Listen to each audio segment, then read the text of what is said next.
DNJ's Epic Quest. DNJ's Epic Quest.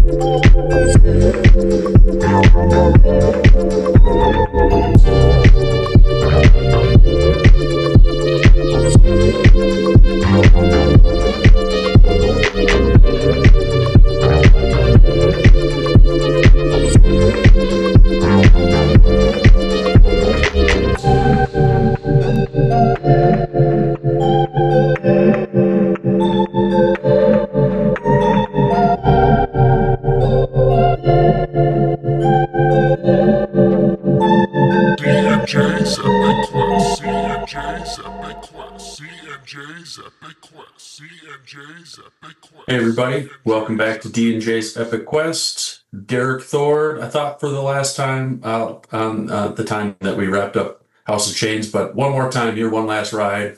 And alongside me, I've got my buddy Justin, sorry, you should introduce yourself there. Jarza Arlong. Today's a pretty big deal as we have Mr. Steven Erikson with us, gracious enough to give us some time here and chat with us for a while. So, yeah, here we are. Yeah. Well, thanks again for the invitation, and looking forward to this. Awesome. Cool. We are too. Well, I guess since we last talked to you, we've read and completed Memories of Ice, Blood Follows, and now House of Chains, and we've both read the prologue to Midnight Tides. So that's kind of where our journey is at right now. Okay. So are you kind of doing linear? I mean, Blood Follows, you threw that in there. Is that sort of time-wise? Is that about right? Or when it came out? I guess it's weird. The best way that I know how to explain it is that, like, we're going through the Malazan Books of the Fallen and the novels of the Malazan Empire by publication date, as well as the Boschelane and Corbo Brooch, but doing those chronologically. So we'll read Leaves of Laughter's End after Midnight Tides, or after Night of Knives. Okay. Yeah. All right. A big combined reading order. Yeah, interesting. Very interesting. Yes. I like to call what we do as reading it 1.5 times, because while this is technically our first read through, because we're reading each chapter and summarizing each chapter, you kind of get more out of it than you would just during your first initial read through. Sure. Yeah. Well, I suppose, should we get started on our questions? Yeah, how you been, Mr. Erikson? I don't know if I feel formal enough to call you Steve or Steven. It just feels a little weird. Steve's fine. Steve's fine. Okay. How are things going in British Columbia? How's the weather there? Some of these questions we have for you, sorry to interrupt, but we pulled from our patrons, and one of the, Alex, is asking how that is there, and he's visited there and said that it was one of the few places that felt like a fantasy setting. So curious how that's going. Yeah. No, it can. It was interesting. Right now it's quite autumnal, but the sun's quite warm, so it cools off in the evenings. But went out to a place called East Souk Park yesterday, and this was a bit curious because this doesn't happen very often. But we pulled up in the parking lot, and you have to think in terms of temperate rainforest. This is very much rainforest area, going straight down onto the sea, which then faces onto the Olympic Peninsula in the States. And I think I was just grabbing my backpack. I think my wife had gone off to the bathrooms when somebody walked up to me and asked me if I was Steven Erikson. And really? I said, yeah, okay. And then it turned out he was a fan of the books, but I think I asked him where he was originally from, and he he said he was living in Souk, but had grown up in Victoria, which is where I am right now. And he just wanted to point or make a comment on how much he recognized the West Coast when he was reading Midnight Tides and the descriptions of the Taisadur cultures in that book, which you've just started. So I won't go any further on that one, but yeah, and I remember saying to him that it's very much drawn from indigenous West Coast cultures, at least in terms of where they are kind of physically in the environment. So anyways, that was just an aside. Otherwise, it's fine. Well, good to hear. That'll be cool for us to keep in mind now that you've said that as we progress further into the book. So. Yeah. Well, Justin, you want to take it away here? Yeah, I guess during our read through of or Memories of Ice, I was wondering if Boschlane and Corbel Broach or the novellas for them were based on their role in Memories of Ice, or No. They were always planned. They weren't always planned. I guess a little bit before that, I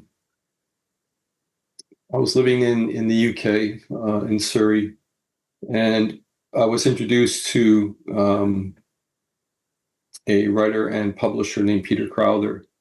And he kind of talked me into writing or providing a novella for him. He's a publisher for PS Publishing.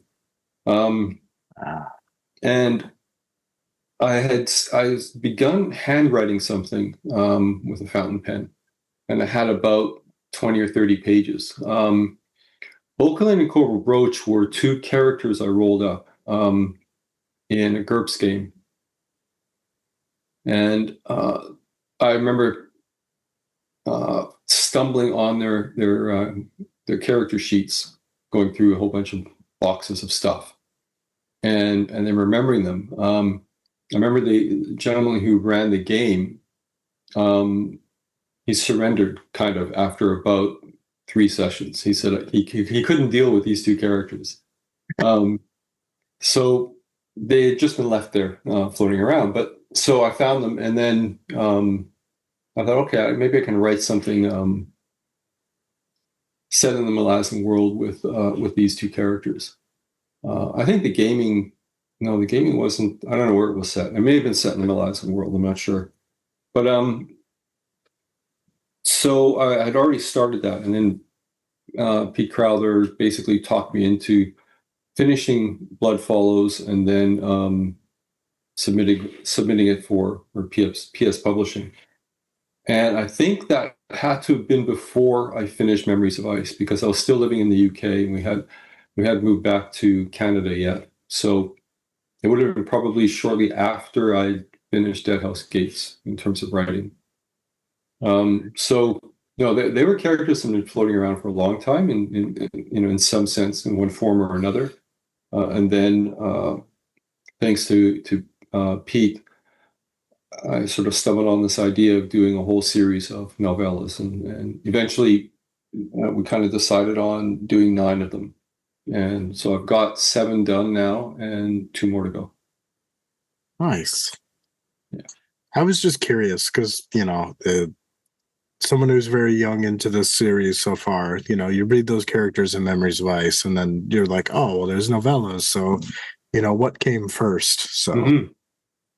Yeah. Well, certainly more fully realized from the gaming stuff. And then, you put that on the shelf, and years later, you find that, and you just kind of recall these things. And then it struck me that I was probably reading some Fafford and Gray Melser at the time, Fritz Leiber stuff, and really liking the sort of the raw humor that was running through it.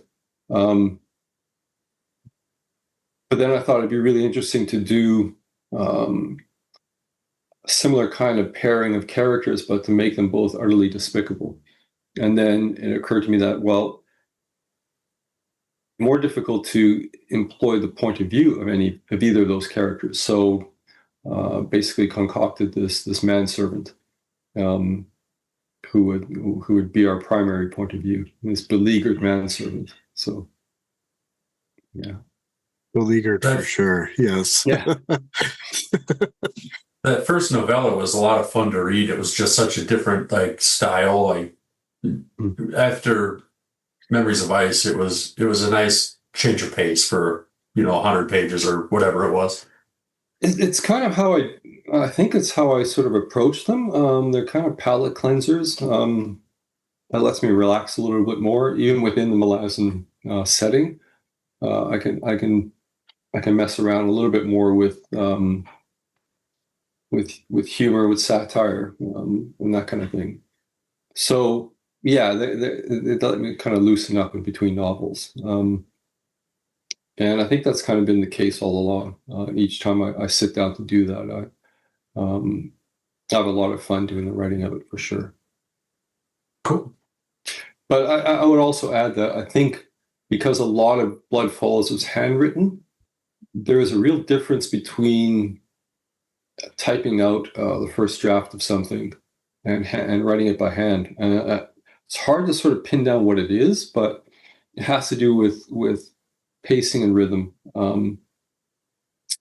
And I've only ever written a full novel by hand many years ago, and even that is stylistically and structurally different than the stuff I would compose on a screen. I don't know why, but it just is.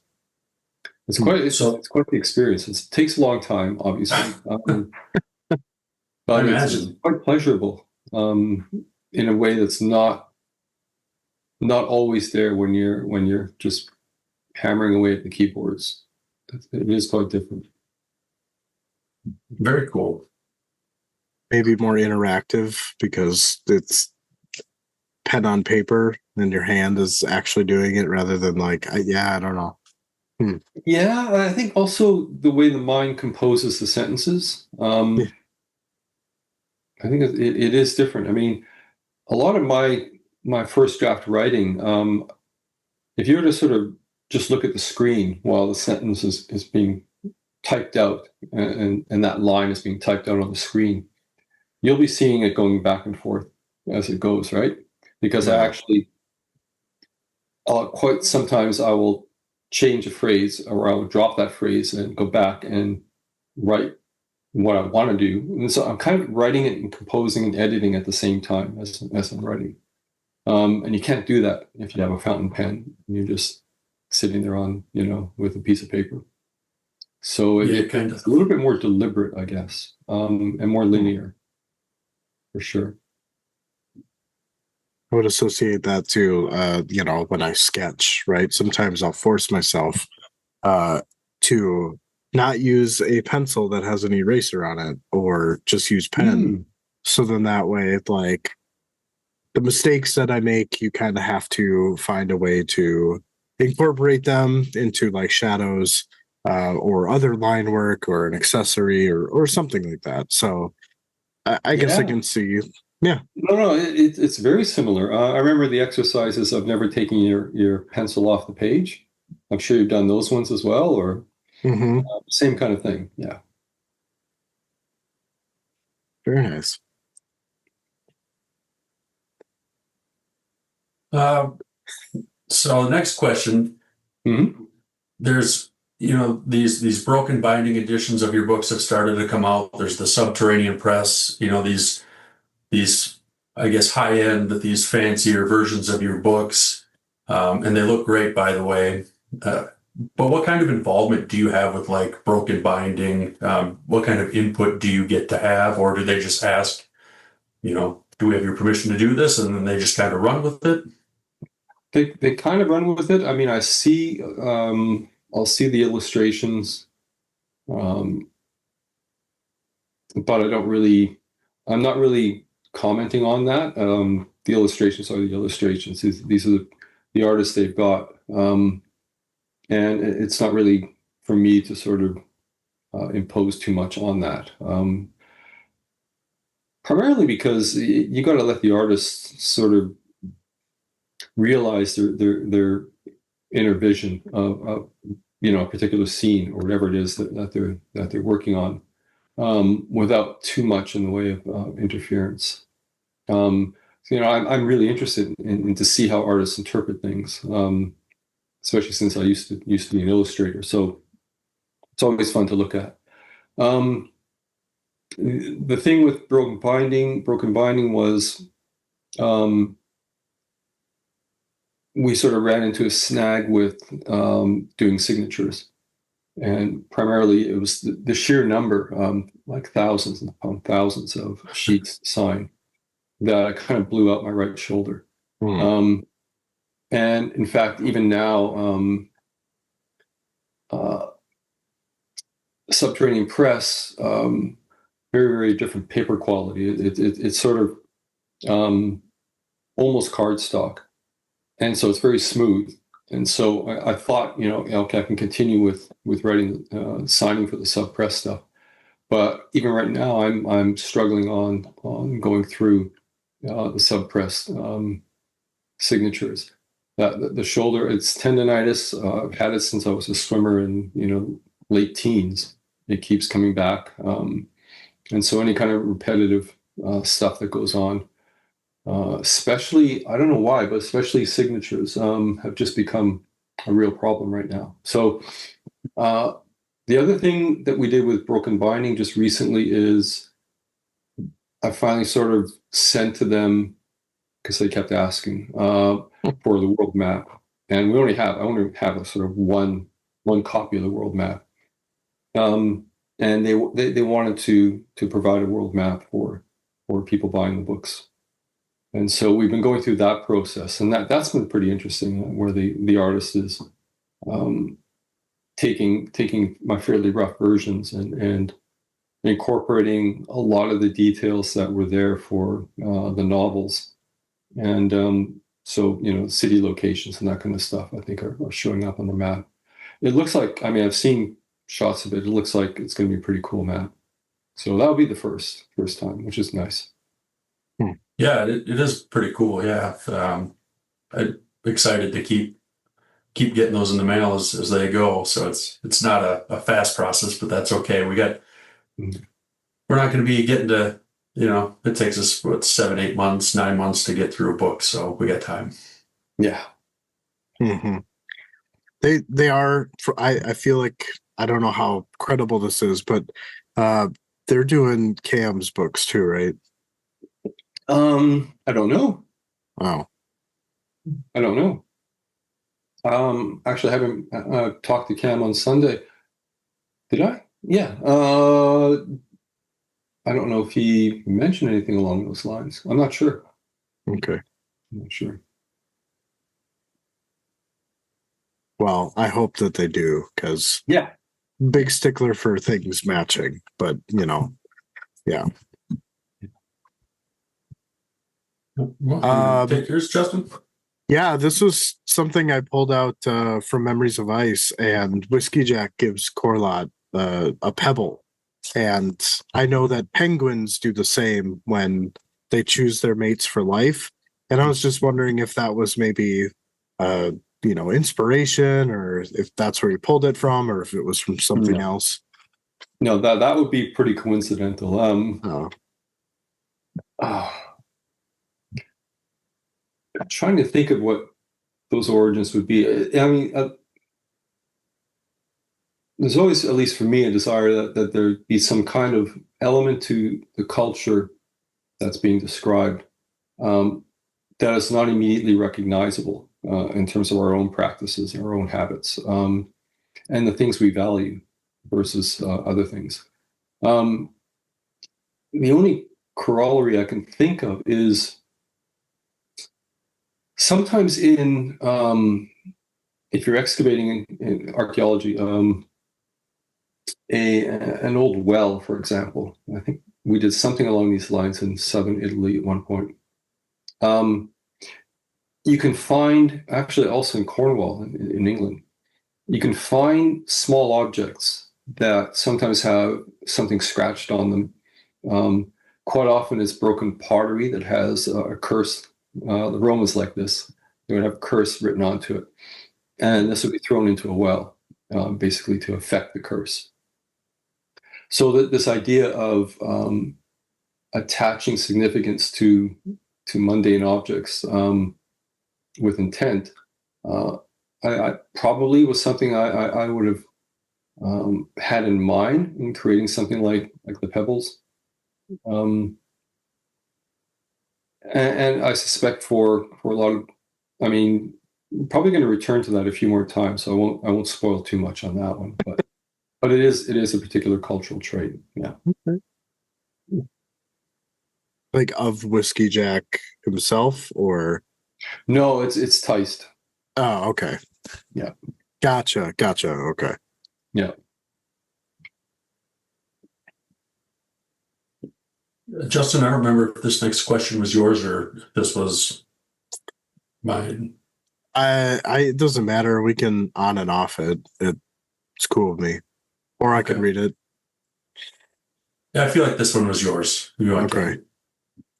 So I was curious that similar to like acting or animation or any type of visual art form, like when you're writing your characters or their lines or their stories, do you do any type of method acting? No. I think the closest I ever did that was in the gaming, and it was actually more a case of writing up Krupp as a character and giving him affectations. Okay. And so for comedic effects, sometimes you would pull that out. You'd pretend you'd have I'd pretend I'd have a damp handkerchief, and I'd be mopping my brow when I was being questioned by somebody. And I would describe, sweat just pouring out and this kind of stuff. So, and there, a lot of the entertainment value, for what it's worth, for Krupp, when you're gaming it, is linguistic. It's the things he says and how he says them. But also there is a certain element of, I suppose, acting in that. But that was kind of the exception to the rule, I think. It's just Krupp was so much fun to do in that way, because one tends not to roll up characters who are short little round people, with greasy hair, Yeah. and a penchant for stealing sweets. It's not typical. You normally think of your barbarian or whatever. But even by that point, I guess both Cam and I were kind of moving away from the generic in terms of the characters we rolled up, and Krupp was certainly one of those examples. Would Poost be another one of those examples? No. Poost is entirely in the novels. He didn't exist. Okay. Let's see. In terms of comedic characters, there was a character that Cam picked up and ran with that I wrote up called Manask, and he had a temporary companion called Ipshank, and so you haven't met them yet, but you will. But generally, no, I don't. And there's other ones that we really don't get to see much of, which were also comedic. There was a Crimson Guard commander named Jorik Sharplance, and just the name alone should tell you everything you need to know. But so yeah, playing those kind of characters for laughs was always a lot of fun. Okay. But if you're going to introduce them into your fiction, then the elements that are comedic for them really need to be character based, so that they're not caricatures or anything along those lines. They have to kind of be genuine within that world, and sincere to that level. So one has to be careful, I think, of in a game you can create an over-the-top character, and everybody either hates him or has lots of fun with that character. In fiction, unless you're going over the top with everything, one has to sort of tail back on that kind of stuff. Okay. just, as someone who doesn't or really do any writing, has always been like the visual side of things. I know that like, in animators and animation, they'll like pull up a mirror and like do like weird facial expressions. So I was just wondering if that like translated to, the art form of writing. So Yeah, no. I mean, I write visually, so it's almost like I'm watching a film version or television version of the scenes. And so I also took film studies in my second degree. And so that kind of visual composition can have I mean, you're doing it for an effect, right? And so then the fiction is simply striving to sort of convey that effect in as clear a fashion as possible. So it's kind of an ongoing, and scenes are very much like that. I will think of them as filmed scenes and describe what needs to be described. that They very much come across that way. that makes so much sense to me, because like I feel like when I'm reading this, like I see it, to the point where, as an artist, like just on the side, I've thought about designing characters, modeling them, rigging them, and then making the prologue of Gardens of Boone just come to life, in a very slow and steady type of way. But I'm a little unsure, and I hesitate because one, that's a lot of work, and two, like it's not my creation. So I don't want to like copyright or anything like that. Yeah, it's you're right. I mean, it's slow. It's slow work. I thought, when I started in high school, I spent more time doodling than I ever took notes in any class. So I thought I was going to be an illustrator. And when I was kind of sort of pushing that notion of illustration with narrative, that really sort of caught my interest. So I thought I was going to do comics, and I thought I was going to be, writing all of it. And so I started on one. And this is pre-digital, so everything you have to do by, was by hand.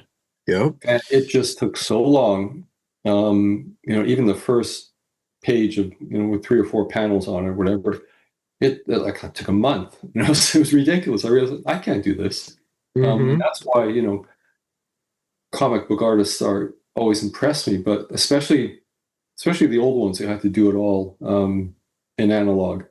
And of course you end up you need a team, right? You need, your pencil artist is not always the ink artist, is not always the colorist, and it just goes. But if you're trying to do it all by yourself, it's just, there was no way. So eventually I just sort of surrendered the illustrative side and just stuck with the narrative side. And from there, the writing began. Sure. Yeah. And, I think the big thing for me is like the Wheel of Time was like that production. It would just be nice to see a visual rendition of the story itself. Like no, deviation, just, I mean, like it's already written out, no adaptations. To me, this series, what you've written is already so visual that like it doesn't need adaptation, in my opinion. But it does. I mean, that's the whole thing is once you've shifted media, the written word has specific positives, and one of them certainly is the time with which the reader can take on reading any one particular scene. The visual, especially in something like a film or television where it's motion, that has its own positives and negatives. And if you just try to sort of translate what's in a novel or what's in a story, almost like word for word onto the screen, it's unwatchable. Our brains don't work That is that true. way. Yeah, we do a lot of subconscious visual shortcut stuff when we're watching a scene. And of course, that stuff needs to be in the script, but it's going on. It's almost like you get this visual impact, and it provides all of this information, and all that information relates to, say, the description of a room in an entire scene in a story that can take 3 pages, right? But we're getting it just like that, like instantaneously. So if you're building something tension-wise with that, say, 3-paragraph description of somebody entering a room or crossing a hallway or whatever, you can't do that on screen in the same fashion, right?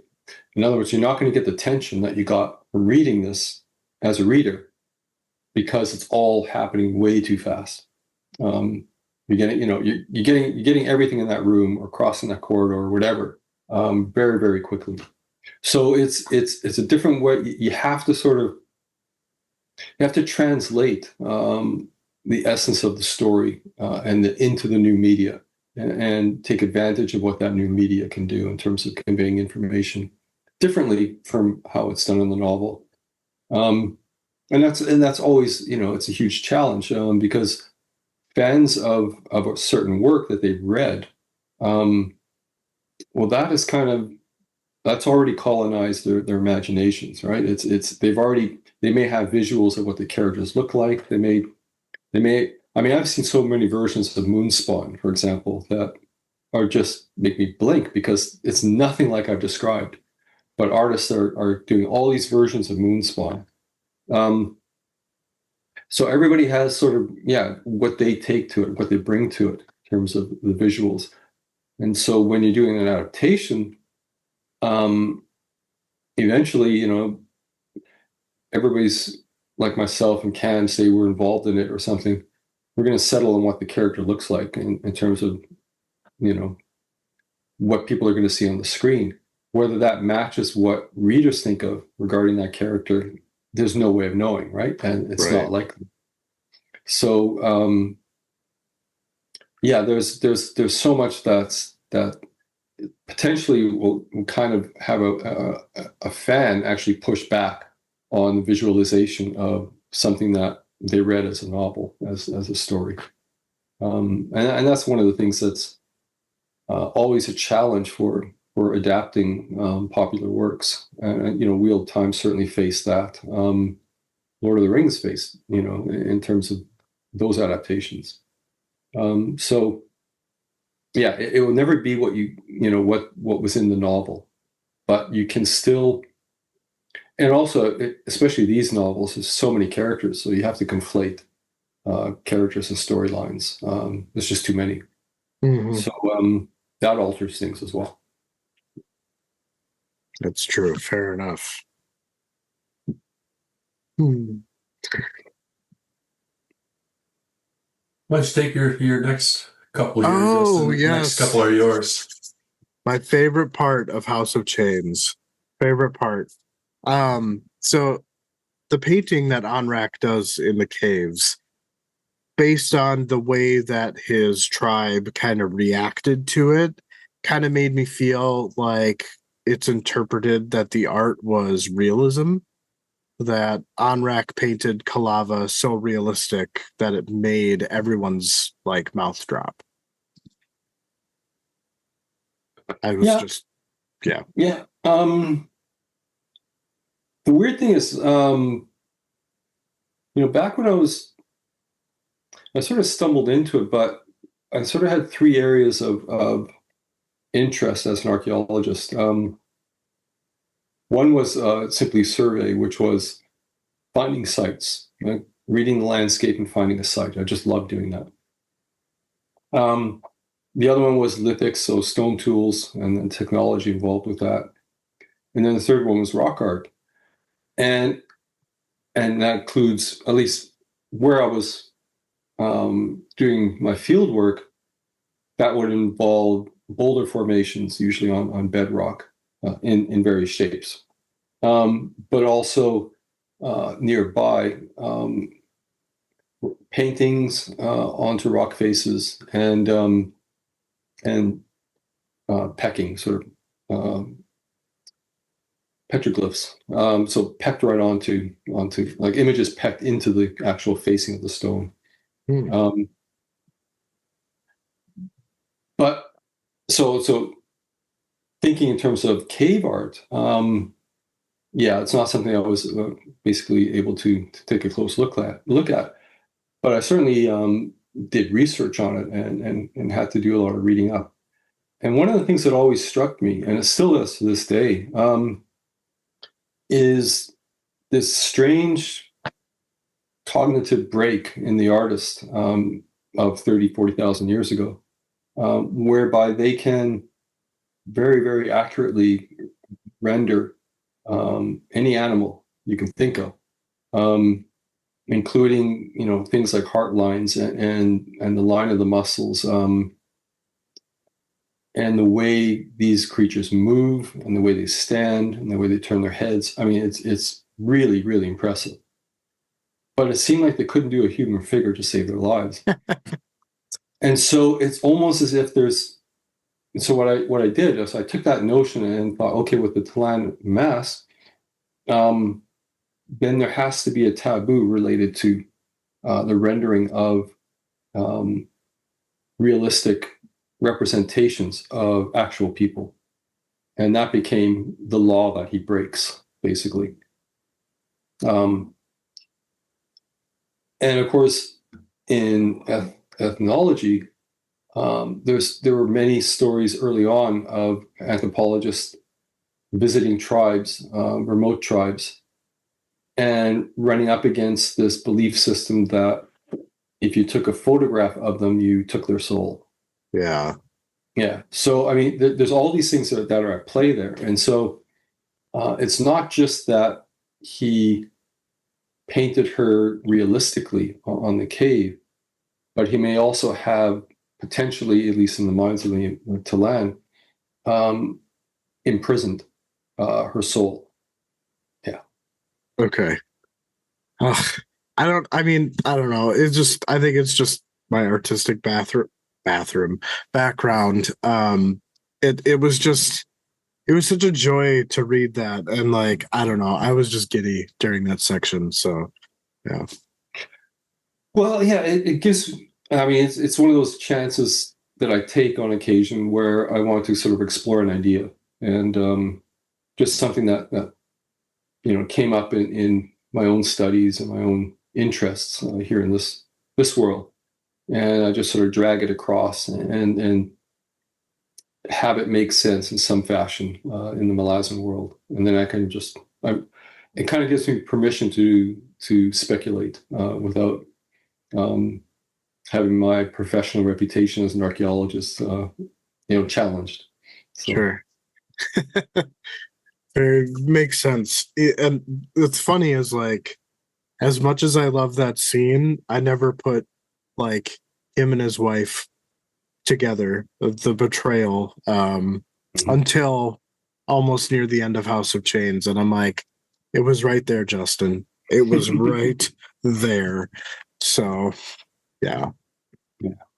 But I appreciate you elaborating on that, but I'll let Derek have his time to shine.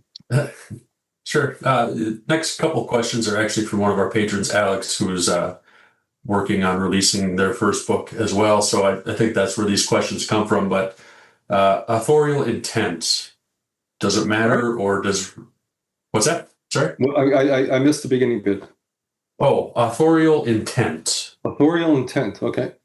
Does it matter or does reader interpretation take precedence?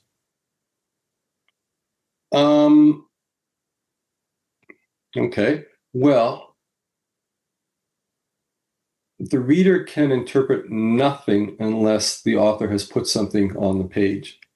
And if the author has no intent behind what they're putting on the page, then the reader is kind of at a complete loss. They have no guideposts in terms of how to interpret what they've just read. So in that respect, it's not necessarily that the two need to be thought of in terms of balance or anything else. It's rather the authorial intent precedes the reader interpretation. It has to, because you're creating as the author. So nobody sees that first visualization, the first realization of your story. And it's at that point in the creative process that the writer is free to, in a sense, realize their particular intentions in writing that scene or writing that character and writing the story.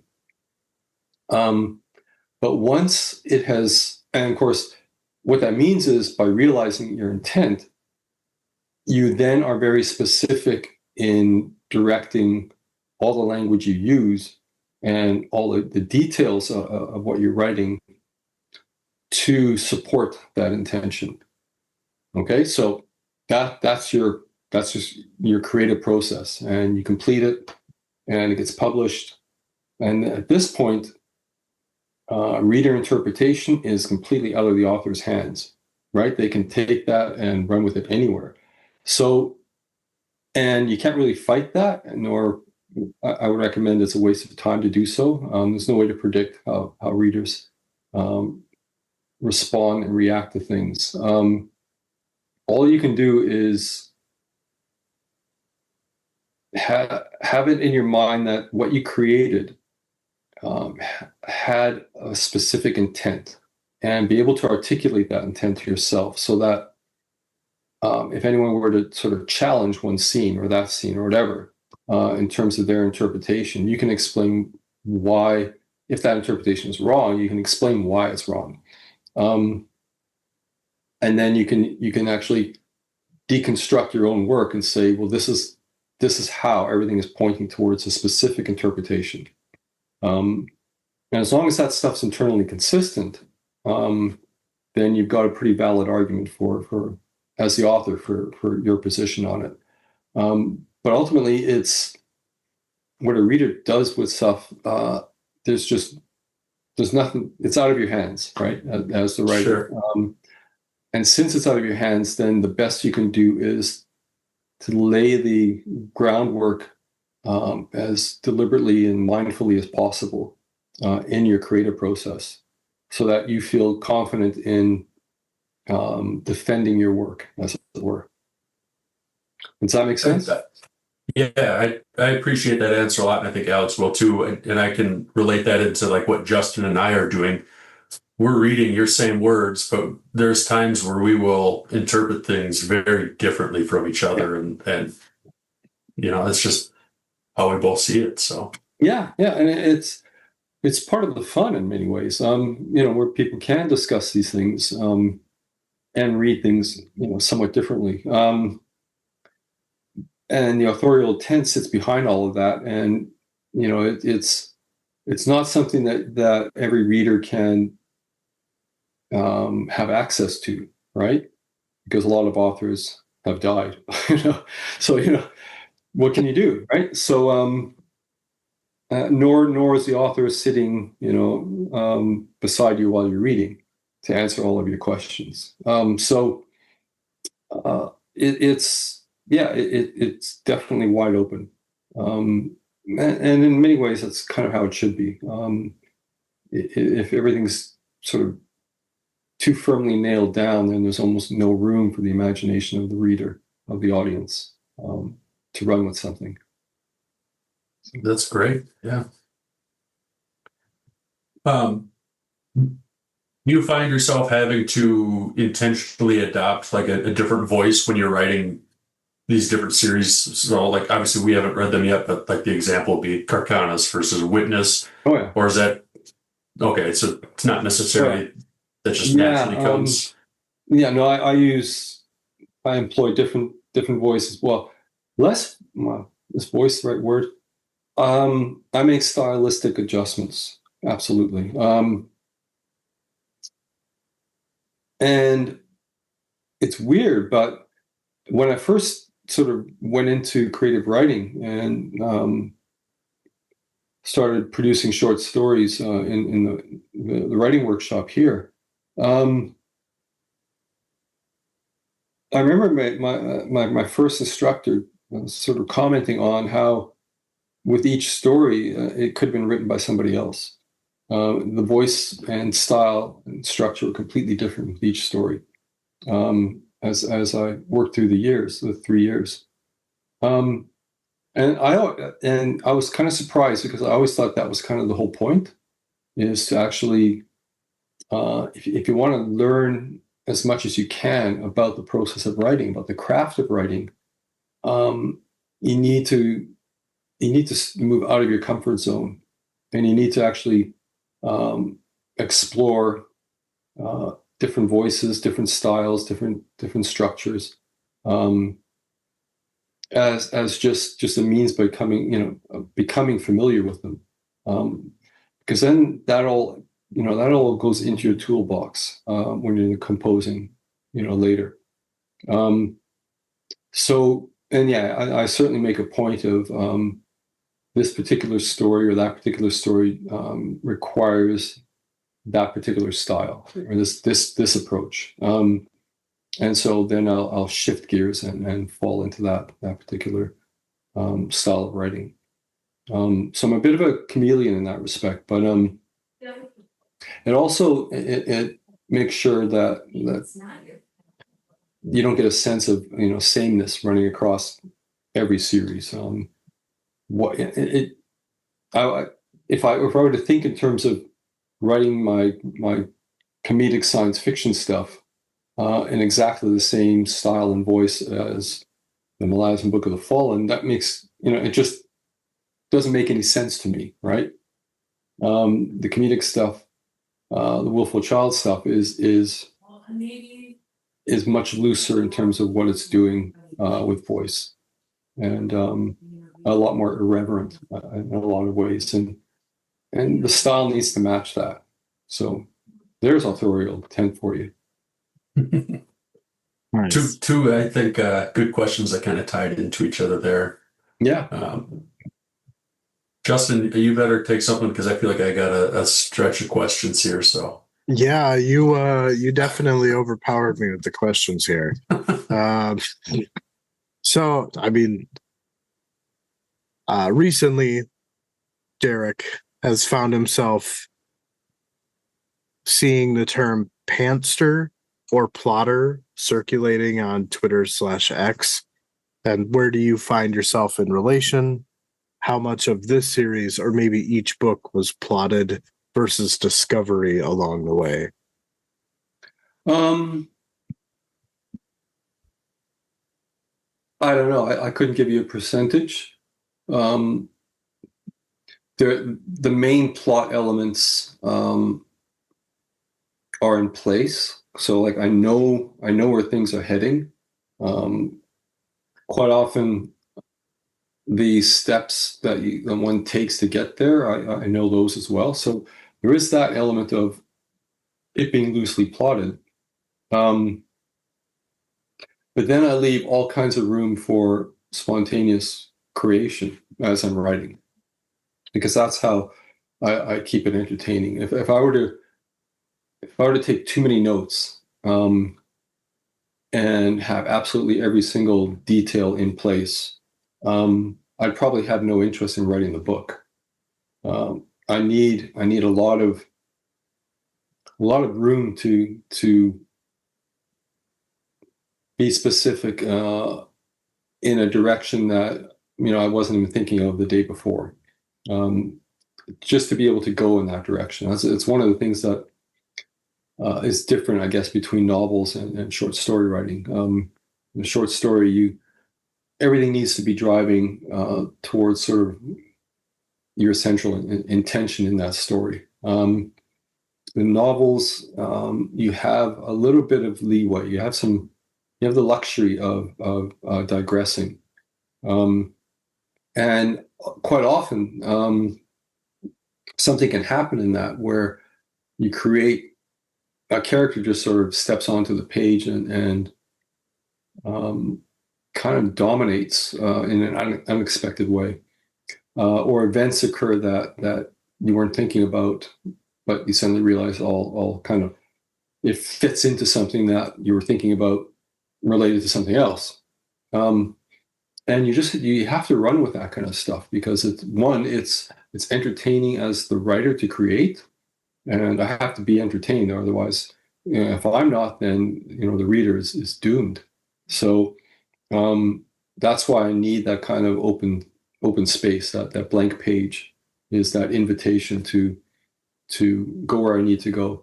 As long as I eventually wrap things around to bring us back onto the principal plot elements, then that's, as far as I'm concerned, that's okay.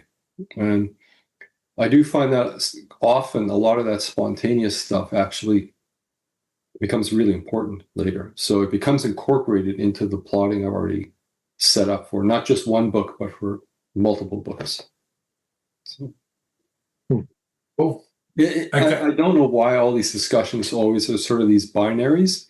You're either this or you're that. It's like, no, we have to be part. We have to all have all of it at our disposal, and to fixate on specific rules. To me, it kind of gets in the way of the entire process as a writer, as an artist. So, I mean, when you guys, or when you're doing artwork, when you're doing an illustration, do you know every detail before you start? Oh, absolutely not. No. Right. Yeah. Right. You invent it on the fly, and that's the fun part, right? So it's the same with writing. I think that makes sense. I mean, I don't know how you could just strictly be one or the other. To me, it only makes sense that it's some of both. Right. Well, and as you were saying, the whole why has everything got to be so binary? And I think this is why I relate a lot to the themes of balance in these books that I've read so far, because like it's true, like too much of one thing is not good. Like you need some of that other thing to balance that out. So yeah, and think of it in terms of the structure of those first 4 books. With the end of Memories of Ice, in terms of sort of spectacle in the final scenes, they're kind of as high up as basically I could imagine, as I could manage, which then sort of put the pressure on me. Well, what am I going to do at the end of the 4th book? Do you just keep elevating this? Is you've just killed the boss. Now you realize that there's a bigger boss, and then there's another boss, and it just keeps climbing up like in a bad computer game. yeah. Yeah. That, what do you do with that, right? It reaches absurdity levels very, very quickly. So I thought, okay, bearing in mind that I had elevated and ramped things up through Gardens to Dead House to Memories of Ice, I have to flip it, right? So it goes from massive armies fighting down to 2 people at the end of House of Chains. And so that's, to me, that was my solution to that problem of escalation. So yeah, balance. Yeah. Balance. I might jump ahead a couple questions here, just since you're kind of on that subject. But so Fellison's death. This is something that I predicted was going to happen, and I even thought Tavor was going to do it, and it happened. But it was much earlier than I thought it was going to happen. I thought that was going to be something later on down the road. But when I read her death, I was very attached to Fellison and Dead House Gates, one of my favorite characters. And she's kind of a different character in House of Chains with Shaik, but when I read her death, I wasn't gutted like I thought I was going to be. I didn't feel too much of anything, which kind of surprised the hell out of me. Mm-hmm. It felt like you intentionally wrote that to be cold I'm curious if that was your intent. Was it hard to kill her off? Was it hard to kill her off in the way that you did? No, I don't think so. It was, I mean, a very broken and tragic character, but also one who's found themselves, I guess, backed into a corner, if you will, but then loses her agency. And by the time it's returned to her, it's too late. That's Right. basically how, a shorthand for description of Felissen's story. And yeah, I could go on at length about sort of where, how that played out, and how her losing agency to the goddess was a reflection of the agency she lost when she was taken away from her home and sold into slavery, basically. All of these things are sort of, they're all connected to each other. But also, then you think in terms of her desire for vengeance against her sister, and how that is echoed by the goddess's Shaik's desire for vengeance for the betrayal that she felt long ago with the painting on the rock. So, yeah, they're all kind of fractal iterations of each other. And sort of once you sort of, as for me anyways, once I'm thinking in those terms, that kind of decides it decides how the story plays out. It decides how it ends for her life. So just as Shaik is in a sense dispersed,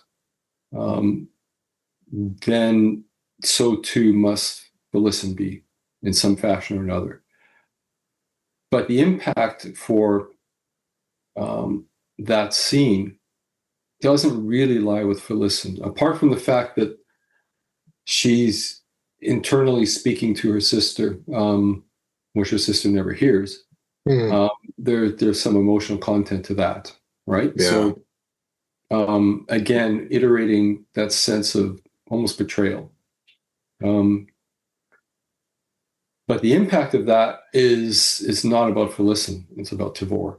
And that is what is now going to resonate through the rest of the series, even though Tavor doesn't know it. So, or at least yet, as far as we know. Yeah, exactly. Yeah. I guess this might be, I don't know, maybe more of a manner of contention within myself, but is Shaik actually Shaik Elder Reborn? Or is the goddess just manipulating different pawns throughout her journey? Yeah, it's the goddess manifesting whatever way it can in order to persist with that desire for, I guess, apocalyptic vengeance. Vengeance. Okay. Gotcha. So it's not necessarily Shaik Elder plopped into Felissen's body. No. Okay. Gotcha. Yeah, that's kind of been a point of contention between Justin and I. I took a pie for that. Took a pie for it. That's okay. It's all right. No worries. Cool. That was awesome. Thank you. Yeah. Did you want me to read the next one, even though like the next 7 are yours? This one was definitely specific to me. So, going back to Memories of Ice, then the Tennis Scoury are quite terrifying. Was there any real world inspiration for them? And also, by the way, I was very much in favor of their genocide and getting rid of all of them, because I would not have wanted them incorporated into my forces at all.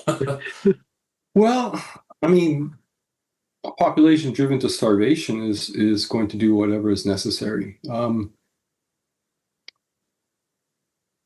But for the tennis, Children of the Dead Seed, are you referring to them specifically, or? I mean, that could be that too. I guess I didn't really think of that at this Yeah. particular moment, but Yeah.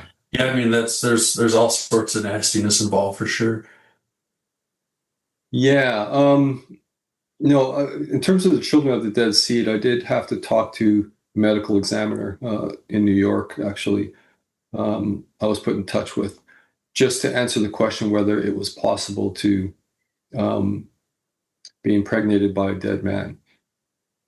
I And thought the same turns out, thing. yes, it is. So, anyways, it also relates to what happens to the body when it's um, uh, traumatically damaged and is expiring. There's a lot of expellation that's going on from various orifices. So there's stuff that kind of is plausible.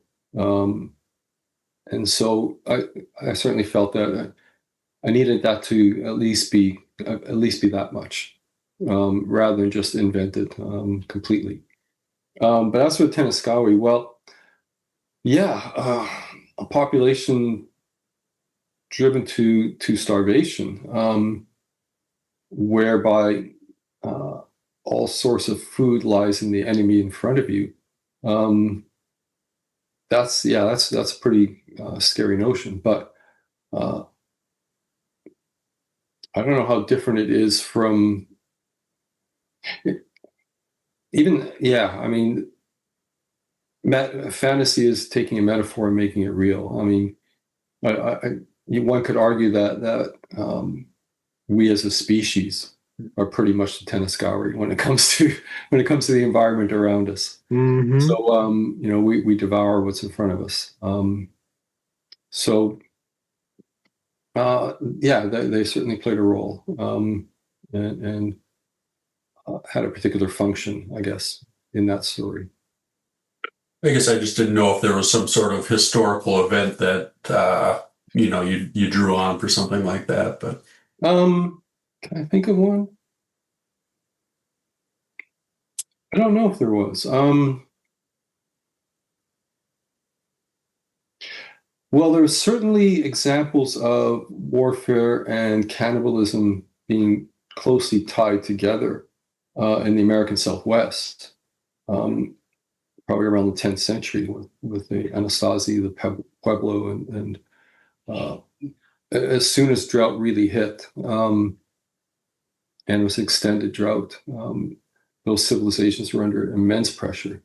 And certainly archaeologists were finding in some of the excavations where they were recovering skeletal remains, that was clear evidence of cannibalism, in addition to the violence that basically took down the settlement itself. So yeah, there's precedent for that kind of stuff for sure. But in terms of vast armies, no, I can't think of anything that comes to mind right now. well, I mean, I guess maybe that's good. Yeah. Yeah. I guess when it came to the Tenaskawi, I always just thought that, there's supposed to be some type of level of compassion for this population.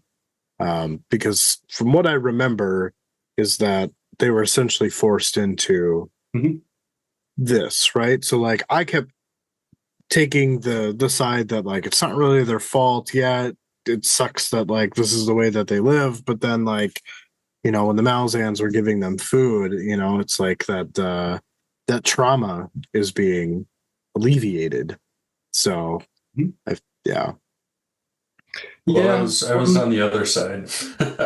I just felt like they were so far gone that I would never be able to trust them. Right. That's interesting. I don't know. I mean, you push a civilization to the state of basically anarchy, where the structures that should be in place to, if you want, organize the distribution of food and and wealth and responsibility and all the rest. If that just completely breaks down, then yeah, things are reduced very, very quickly.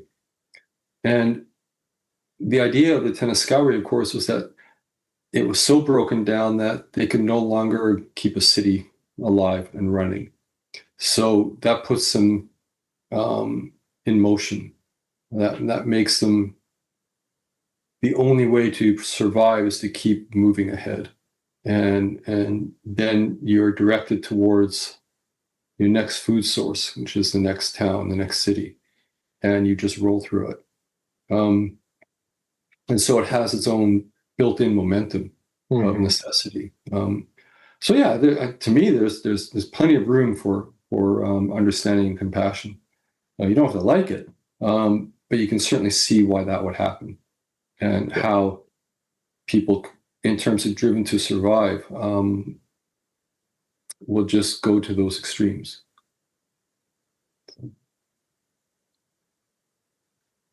Yeah, it was not good for them.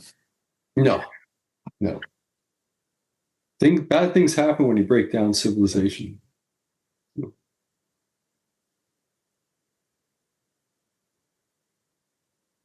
You want to take this one, Justin?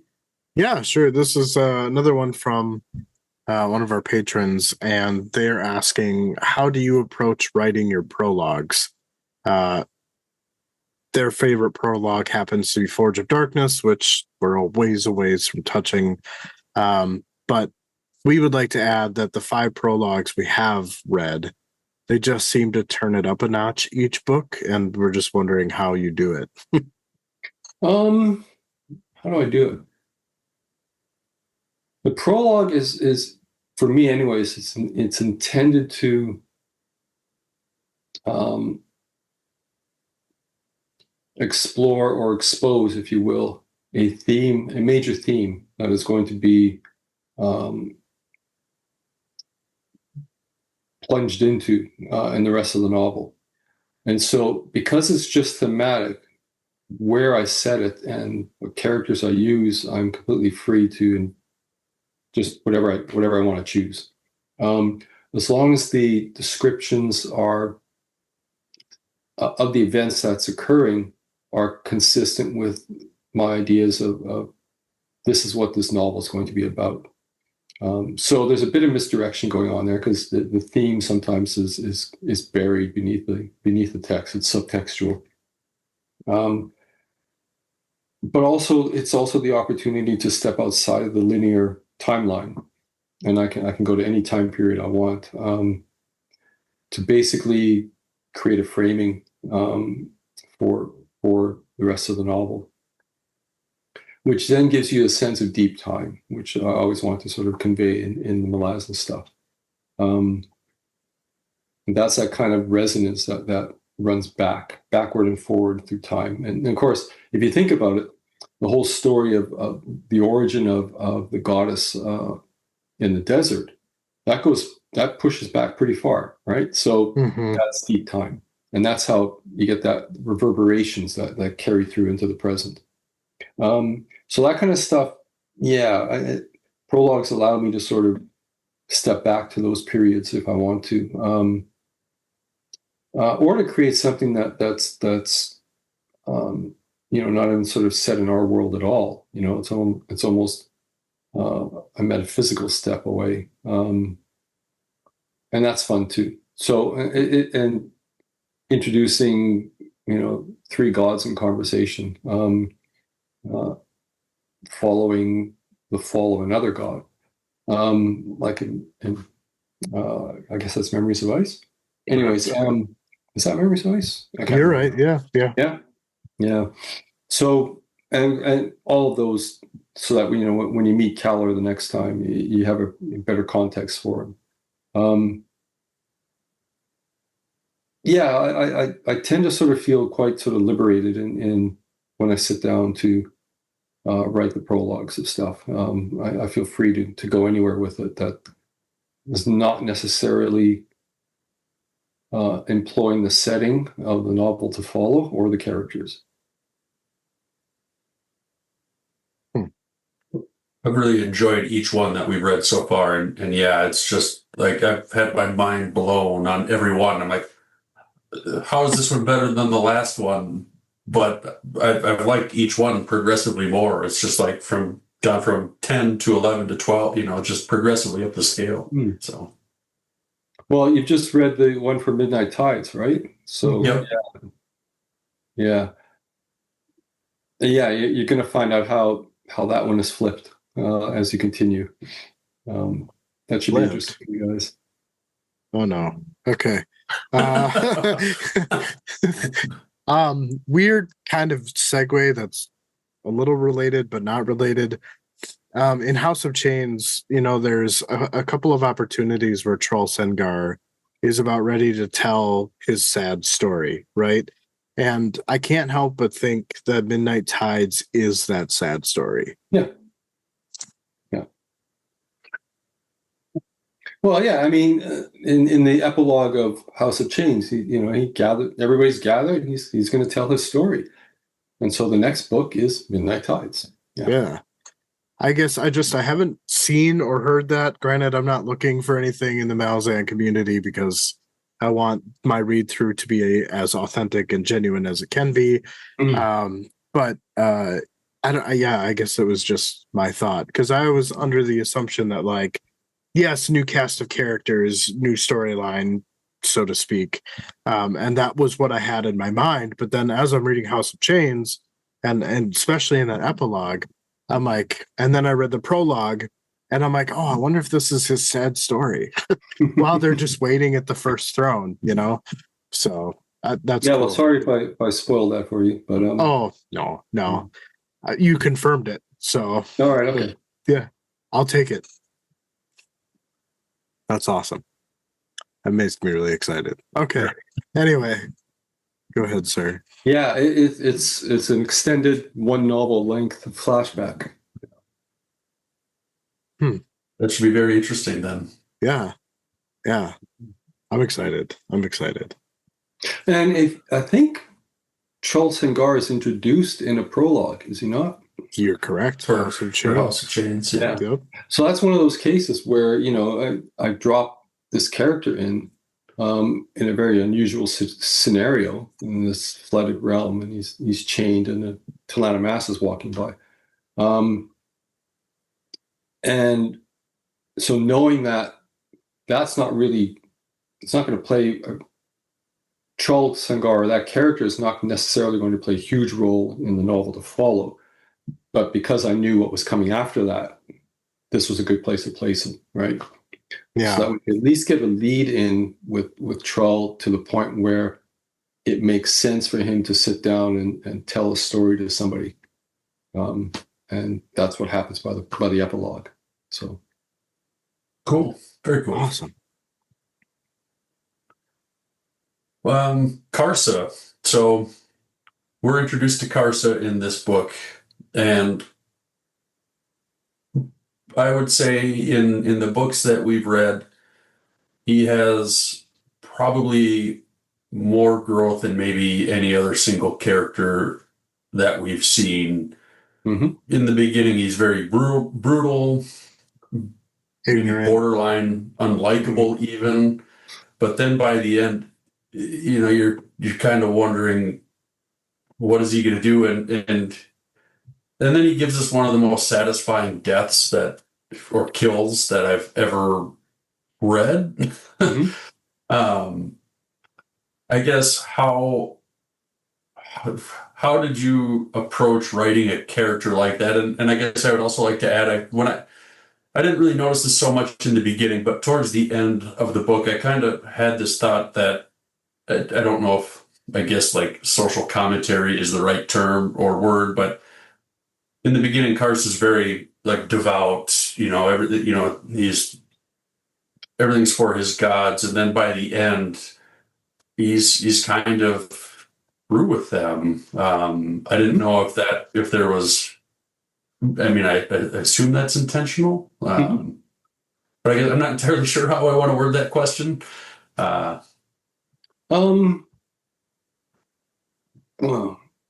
There's an essay called "The Problem of Karsa Orlong." Have you read that? We've not read that one. One of our Okay. patrons did give us another essay about basically predicting Falson's death. I've read that. I don't know if you have, Justin, but I still have yet to read it. Yeah. The problem with Carson Erlang is an essay I wrote regarding my decisions for creating this character, but also holding to that particular point of view for all of book one within the novel. And it's not a huge thing, but some of the feedback, the negative feedback on the previous three books was that I didn't stick with a single point of view long enough anywhere in the books, and the assumption was I didn't know how to, and that pissed me off. And so I basically decided to do all of Kars's initial storyline in book one just from his point of view and hold to it. Because I don't have a problem with holding to a single point of view. I moved from one point of view to another for a completely different reason, right? I'm trying to approach various themes from as many angles as I possibly can. And so that's why I need these points of view. But also I shift points of view so I can shift language and tone. So there's enough variation within what's already a purportedly long book. I don't want the tone to be the same all the way through the entire narrative, because that would put everybody to sleep. So by shifting point of views, I can mess around with diction levels. I can mess around with tone. I can shift from comedic to brooding. It can have all kinds of various alterations of tone, just to keep things interesting and lively. But then, of course, when you go for a specific and hold to one point of view, well, at that point, you then add whole new levels of tension. And they become really, at least they were for me, really, really interesting, because I was dealing with three characters, not just the one. I guess it's three. Anyways, Karsa, Dilum Thord, and Bayroth. And what made it intriguing for me was that the other two characters are actually probably smarter than Karsa was at that time. So they're a bit more aware than our point of view characters. So then you're dealing with a naive narrator, or at least a naive character, which then allows you to sort of elaborate a little bit more on showing through those other characters that Karsa's particular approach and attitudes and interpretations of the world are maybe a little bit suspect, because even his two companions don't quite believe his version, right? So that's basically telling the reader to view Karsa as unreliable in terms of his worldview, which is important, right? Because that is mimicked or echoed by Karsa leaving a very secure worldview among the tribes, and then entering into the wider world where all of that is absolutely shattered. So that needs, in a sense, that needs to be thematically foreshadowed by Bayroth and by Delum Thord, and their skepticism regarding the entire venture.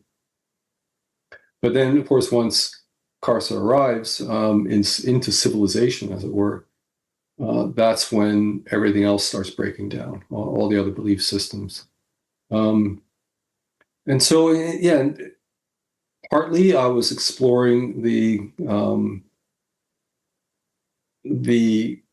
delusion of the noble savage. I was exploring the suspicious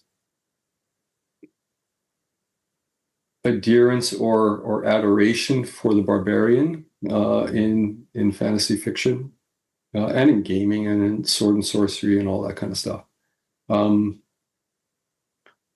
And I grew up reading all the Conan books, not just the Conan that Howard wrote, but also the Conan that the Camp and Lynn Carter and various other writers, basically taking non-Conan Howard short stories and converting them into Conan short stories. So I read them all. Okay, so but even there, I recognized that Howard's Conan was actually pretty nuanced. It's not as clear cut. It's not as cut and dry as almost the modern reader sensibility, the comic book sensibility of Conan, which is very simplistic in a lot of ways. And so I wanted to sort of push back against that kind of idea. Barbarian is an interesting phenomenon within human history, and it's a complicated one. Quite often, a lot of the barbaric tribes that moved into Rome were actually coming to seek a better life. They were not there to just burn everything to the ground. They were fleeing the Huns. They were fleeing various other tribes, and we're looking for a settled life. And so it's even that historically, runs against that notion of barbarians somehow representing a pure expression of humanity or human civilization or not civilization, but human culture. So there's that whole romantic element that ties into that notion of the barbarian that I wanted to dismantle as best I could. So, long answer, sorry. No, that was great. perfect. A lot more than I anticipated, but it was great to hear all that. Yeah. Maybe I'll take this one, Justin, this next one here as well. But this was something that I've struggled with probably throughout Memories of Ice and even in House of Chains. But we have the ritual and we have the vow. And I don't know that I really fully grasp what the differences are between them. I guess... Sorry, the ritual of Talan? Yes. Right. As opposed to a vow? They say they have the vow for them as well, and I guess what Justin's explained it to me as the ritual is for immortality, and the vow was like to extinguish the Jaghut. Yeah, it's partly that sounds like it makes sense. I probably didn't use the word vow too often, but I needed to drop it in, not for necessarily the purposes of my side of the Malazan story, but more for the purposes of Ian Eslemont's side. There's a good reason for why the word vow comes in there, related to the Talana Mass. But you don't get the answer to that until you've read all 6 of Cam's Malazan Empire novels. You have to get to the end of that stuff to grok that kind of thing. So okay. There is some elements whereby we are deliberate in our word choices in order to provide a service to the other author in this co-creation. This is this massive story. I don't know enough for me then. Your question. Oh, that was perfect. Yeah. Yeah. That just confirmed things for me. So it's a big help. I guess, what was the inspiration behind the founding races? And is there an explanation for the mixed children of those races? Like suspension of disbelief aside. And this is a question from one of our patrons. Right. The last little bit of that question, is there an explanation for the And okay, sorry. Let me just read it without Okay. pausing. What was the inspiration behind the founding races? And is there an explanation for the mixed children of those races? Suspension of disbelief aside. Right. Oh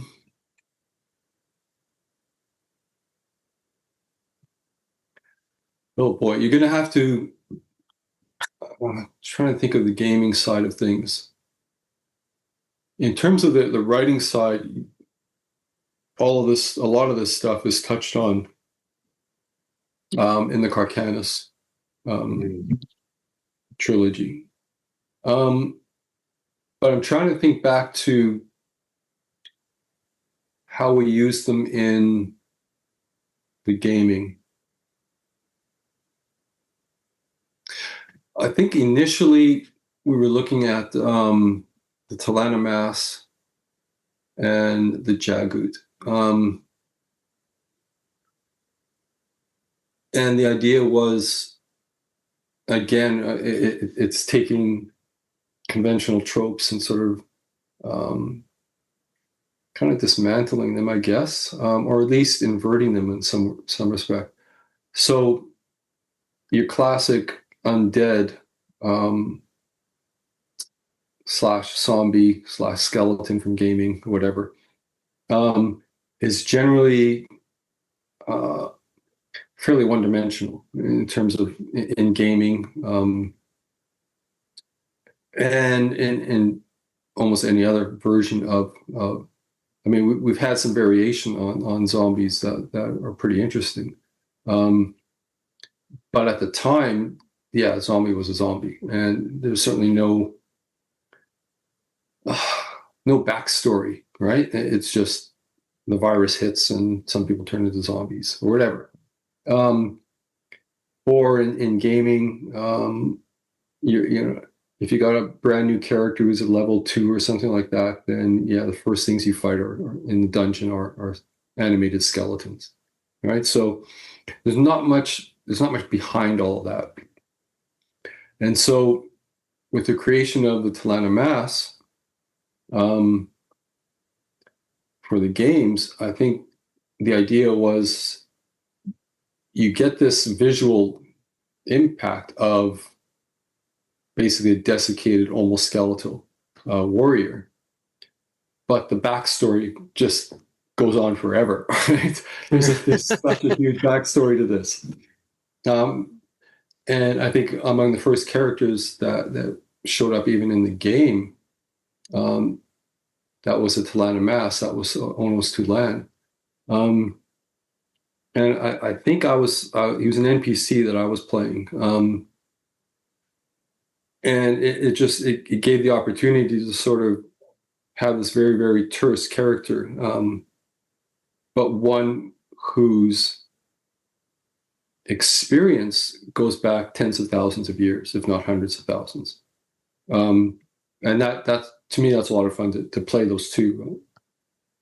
It's the idea that if you've lived that long, by this point, you've got nothing left to say.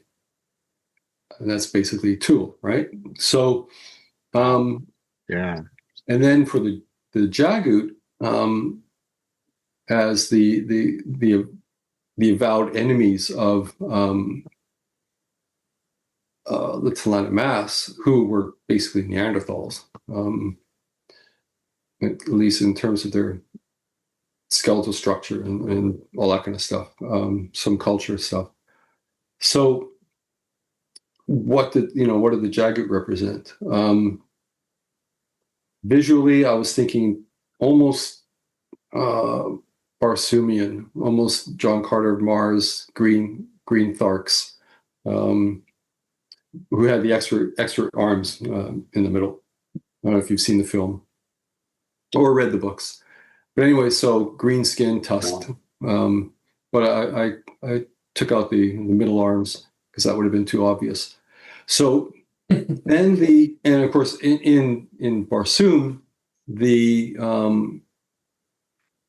green Martians are the enemies of the human Martians, and they're really barbaric and cruel and all the rest. and so I guess even in the gaming, I wanted to sort of run against that particular idea. So they became this really interesting civilization that dismantled itself. It argued itself out of existence. And then just from there, they became much more interesting as characters and as almost a reluctant enemy to this massive genocidal campaign by the Talana Mass.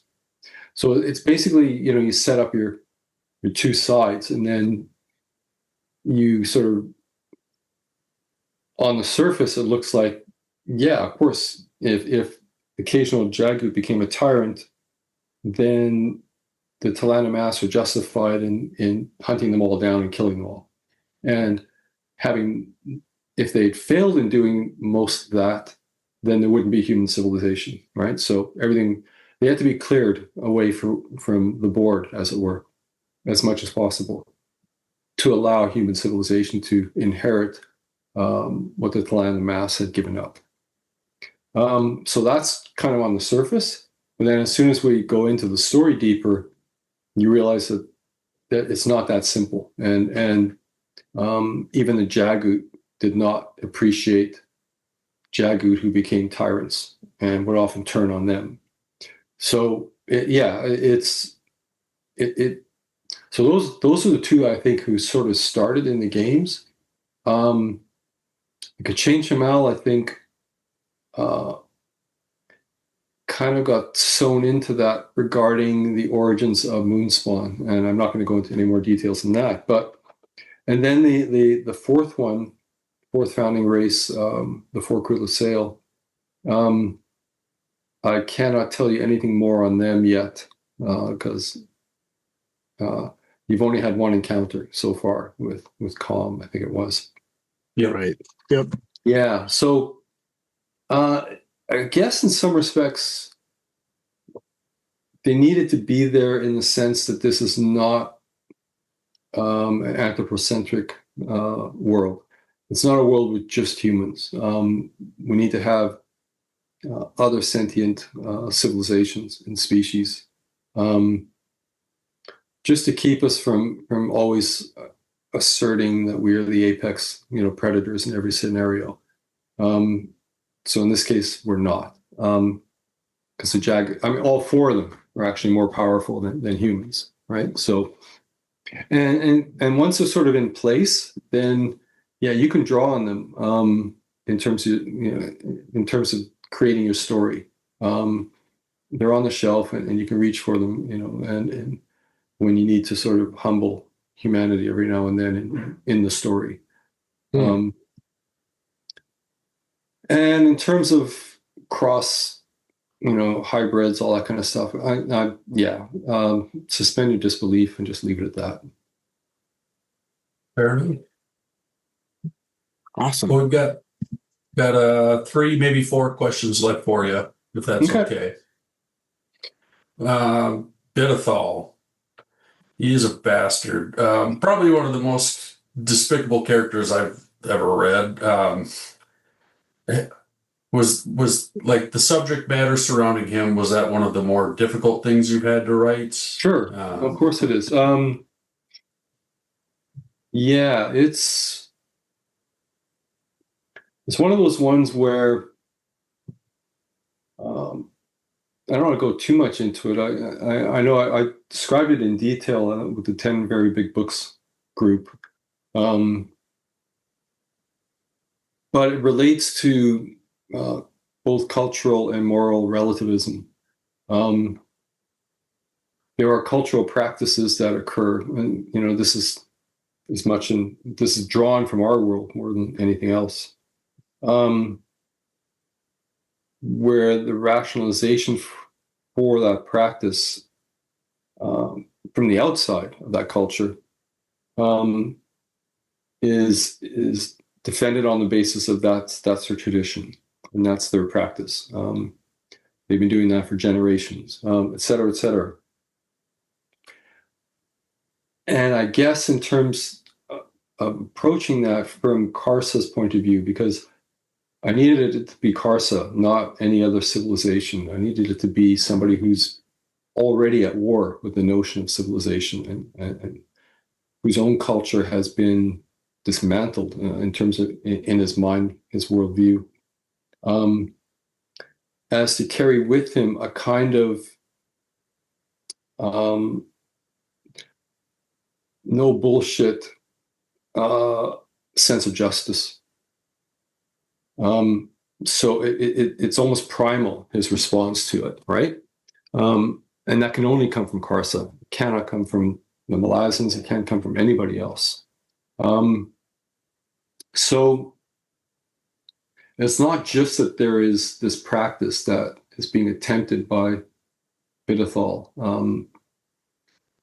It's actually about what a culture can do in terms of controlling its population, and then to create a practice that is almost a self-inflicted mutilation.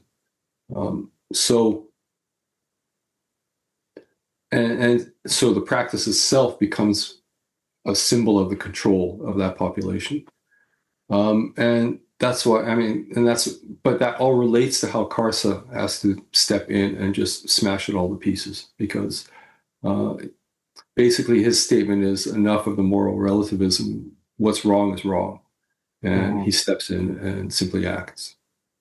I don't know if that makes sense to you, but I don't want to get into too much in that. I've already sort of had a few discussions on that one in a few other venues, and it's all I can say is it needed to be Karsa doing, and the tragic element, of course, is that he comes a little bit too late, right, to have effects. It was satisfying when it happened, but I wish it could have been sooner. But yeah. This next question, it may bleed into spoiler, so it's okay to say I can't say that. But I've noticed almost kind of this parallel between the Teist races and the Paran children. And it seems to me that there's a connection between each race and each child. Like, for example, Felzin I associate with Teist Idur, Ganoz is Teist Leozin, and Tavor is Teist Andi. 3 siblings, 3 races. Felzin is a shadow of Tavor. Ganoz is kind of that, like, I don't know, he's the firstborn, right? Like, he's doted on. I don't know. It's just something that I've noticed, and, the pattern of 3 is... Yeah. It's never occurred to me that you can connect those. It's interesting. It's a good example of if there's something that's sort of, it'd be worth you pursuing that just to see if it's consistent throughout. Because I'm not sure, right? Because that's where we go back to authorial intent. I certainly had no thoughts of tying the 3 siblings to specific Teist ethos. I'm thinking about it now. It's interesting. It's interesting. Sometimes, if you've already sort of sewn together a whole series of thematic connections between various elements of your story, it almost organically invites other connections that are just as consistent. And it doesn't mean, the author is not necessarily, and certainly in this case, that's not part of the author's intent. But I would be very interested to see if you follow through on it and it turns out to be consistent. That would be pretty wild, wouldn't it? It would be, yeah. Yeah. And that's part of I think that's part of the magic of what a reader brings to a work is that the author has no real control over. But it's fascinating. It's an interesting idea. The 3 siblings certainly have a multitude of other thematic connections with other aspects of the Malazan Book of the Fallen. There's no question about that. And even my description of the betrayed goddess, and Felician's own sense of betrayal. You can see also those are just, they're linked, and they find each other ultimately in the stories. So I guess they find each other in Deadhouse Gates, don't they? Yeah. Yeah, it was just the whole and again, this is just like my artistic brain, like the whole concept of, light, shadow, dark, right? Like without light, shadow doesn't exist, right? And just their war between themselves, and how what I've gathered so far is that, there's a familial dilemma, contention.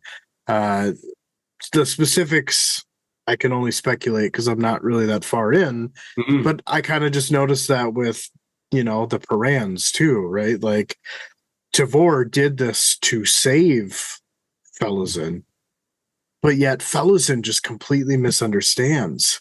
She doesn't know the answers. She never gets those, unfortunately, which makes the end so sad. And I'm wondering if that's the parallel that I will find. Like, I'm wondering if, or my thought is like through Paran, you're kind of telling us the Teist, but that's, yeah.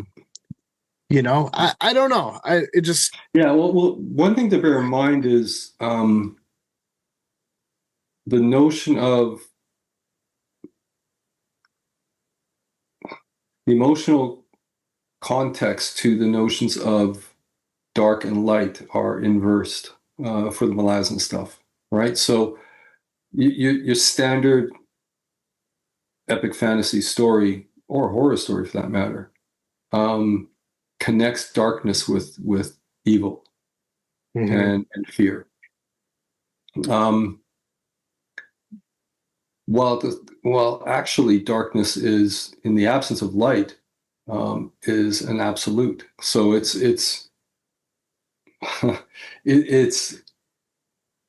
it offers no information. It offers no emotional context whatsoever, right? So, right. Whereas light, if it's bright enough, can blind everybody. Mm-hmm. So it's basically flipped. But they're both extremes, and the playground in which humanity lives is somewhere in between, right? It's the shadows. And the whole thing about shadow, of course, is no shadow is ever fixed in place. It's in constant motion. Right. It never stops moving. And that's kind of sort of reflective of humanity and history and the aging of planets and stars, and you name it. I mean, it's everything is always, if it's not moving, it's dead, right? Right. Basically it, right? So that's why shadow is as important as it is. But you've just read a prologue where you got this betrayal that occurs. Bear in mind that if you're connecting these three siblings, their roles may shift. In other words, you may attach darkness to one of them for something, and then 2 books later, you'll have to attach light for that person, right? So you may not be able to sort of attach directly onto those characters, but they may end up taking on roles that are aspects of those other elements, darkness or shadow or light. So yeah, it'll be interesting to see if you can find that it's consistent and consistently satisfying to you to interpret it that way. I think I look forward to your comments on it later. Okay. Yeah, I'm very excited to get to the Carcanis stuff because, again, from what I can assume and speculate, is that it's more of those, the Tice dynamics. So No, it is. Yeah. yeah. Is. So yeah, I extremely look forward to the third one. I forget what it's called. Walk in Shadow. Walk in Shadow. I was a little, I don't know where I was reading, but I think it was like a Facebook post a few years ago, how like something about the sales of those books did not do so well. which was really disappointing because I feel like, I don't know, I just geek out about that kind of stuff. Like I'm super excited to read those. Stylistically, very different. And I mean, I'm in the midst of writing Walk in Shadow right now, and it's a monster of a book. So it's going to take me a while. There's a lot. There's a lot to it. Yes.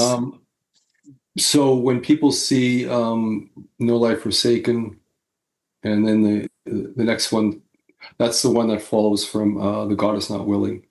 They're kind of shorter books. So I suspect a lot of people will see, they'll see, they've read The God Is Not Willing, they'll think, okay, relatively short for Erikson. And then No Life Forsaken, relatively short, because it's actually ended up having to split that book into two. So the third one following that, Legacies of Betrayal, again, relatively short. They may all think that I'm winding down in terms of length, but they don't know what's going on with Walk in Shadow, which is an absolute freaking monster. So Nice. Well, I will say I pre-ordered No Life Forsaken. I'm just waiting for it to hit the bookstore. But yeah, no, I'm very excited. So cool.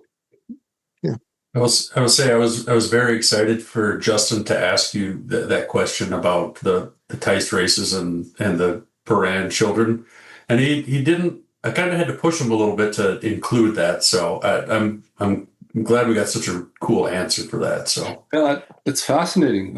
Yeah, I'll have to sit and think about that for a while. It's interesting. There's a lot of familial relationships that go beyond just the bloodlines, right? So, and you have a long ways to go before you get to it. I mean, it really comes to its fore, I think, in the 10th book, where people, unexpected people, take on the roles of mother and father, and that there's a kind of a resonance that's running through there all the way through. I think it runs through the entire 10 books. In a lot of ways, Memories of Ice was about motherhood. You've got the MIBE and postpartum depression. You've got What Happens to Talk with the Kachin Jamal matron, and that possessiveness that crushes his bones. I mean, there's a lot of motherhood going on in that particular story.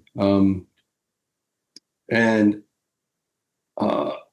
you go back to Dead House Gates, and House of Chains for that matter, you've got sisterhood. So family is iterated in various levels throughout the entire series.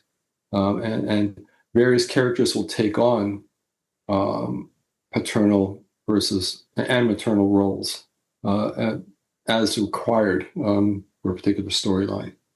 So, I mean, even Felicin takes on a maternal role regarding some of the children she saves.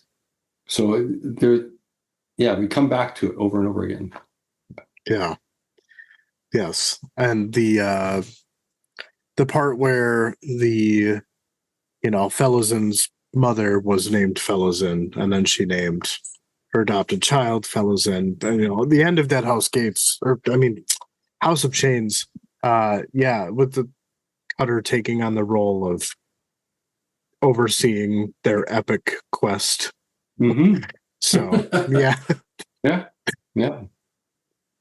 So I just there's so many things that I look forward to, and as someone like myself, I just crave detail. So this is exactly what these books give me, but at the same time, I've just learned that it will all happen in good time. My questions will get answered, and I'm just gonna enjoy and soak up all that detail that I can. So great. Well, Midnight Tides is very self-contained, so have fun with that one for sure. Nice. Oh, I'm sure I will. Yeah. I was going to ask. I mean, it's kind of been alluded to a little bit, but I mean, it's Troll's story. But I guess as far as like Midnight Tides, what can we expect? Without saying too much, I guess maybe that's kind of a hard question to answer, but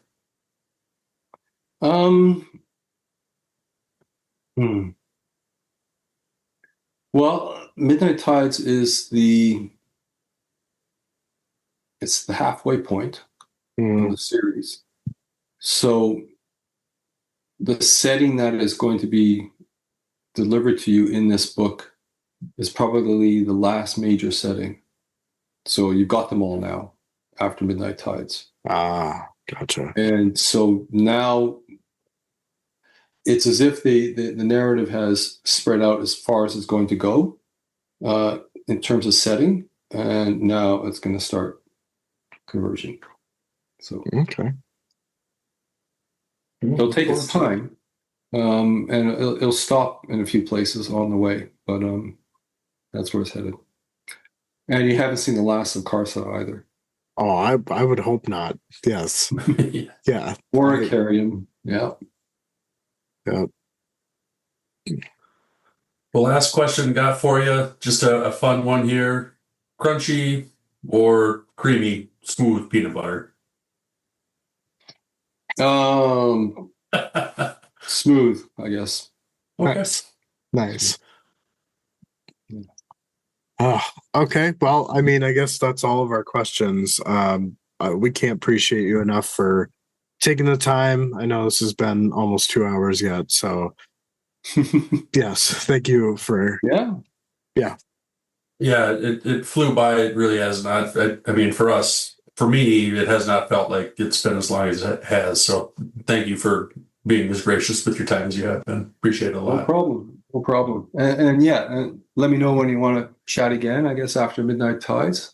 Be interested to see what you think of this particular book. For sure. Yeah, we can arrange that. It'll be in 9-10 months. Yeah, that's fine. No rush. Okay. Sounds good. Cool. All right. Well, hey, thank you again, and enjoy your evening. Yeah, thank you. Take care. Bye-bye. Bye. Bye.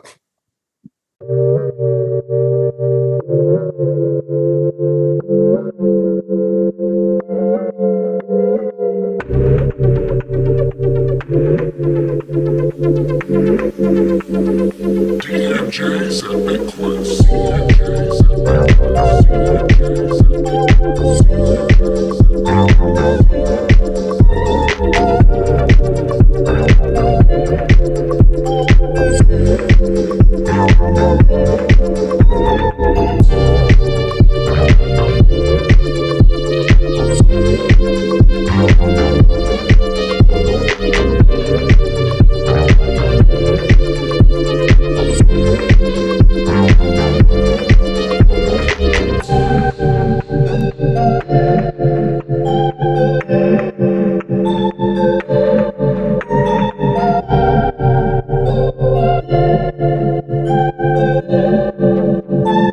DMJ's Epic Quest. CMJ's Epic Quest. CMJ's Epic Quest. CMJ's Epic Quest. CMJ's Epic Quest.